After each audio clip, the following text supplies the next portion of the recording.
My dear brothers and sisters in the risen Lord, ordinary time, second week, day Wednesday,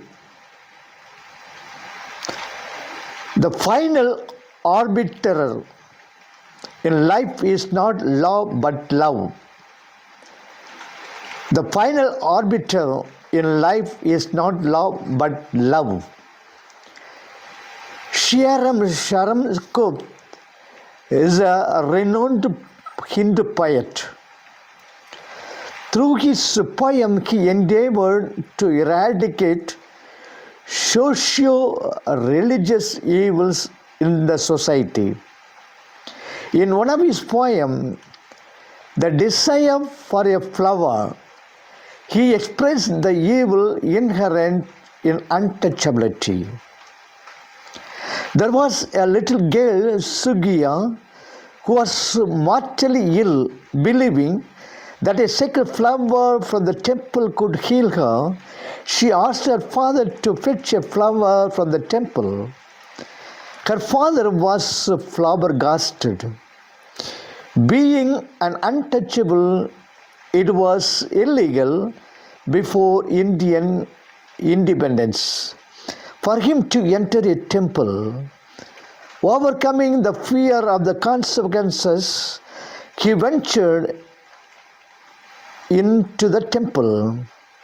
With fear and trembling, he sneaked behind the procession towards the Sanctus Sanctorum in order to receive the sacred prasad flower.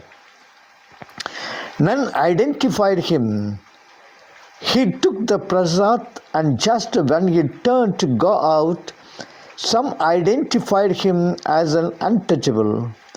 They made a hue and cry about his defiling presence.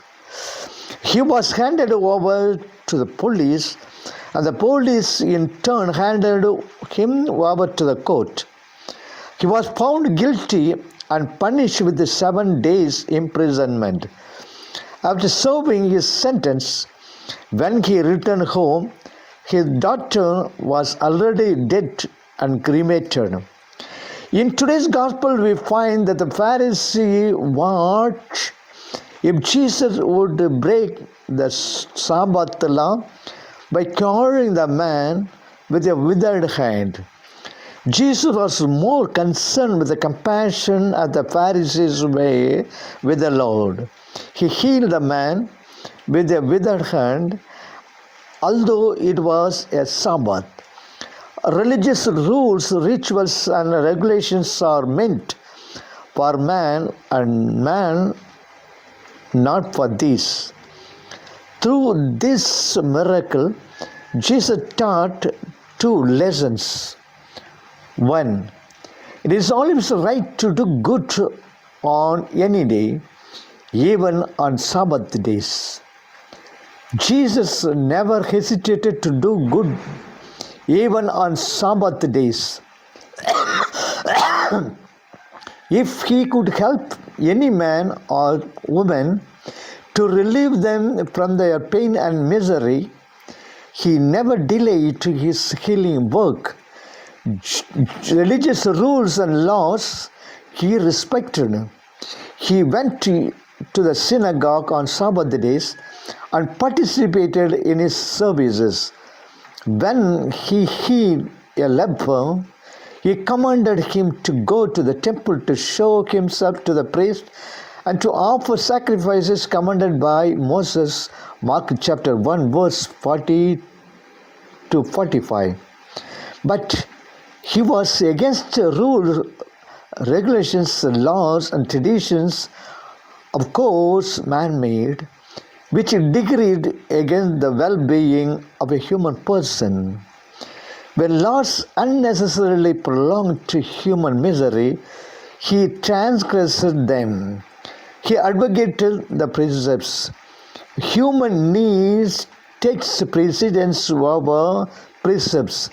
Human need takes precedence over precepts. 2. It is always good to help those who cannot help themselves. It is always good to help those who cannot help themselves. The case of man with a withered hand was a very piteous one. His disability deprived him of his livelihood. Jesus not only healed him, but also helped him to work and earn him. Christ, by restoring his withered hand, enabled him to earn a livelihood, and thus he saved him from becoming a beggar. St. Jerome believed that this man was a withered hand, was a laborer.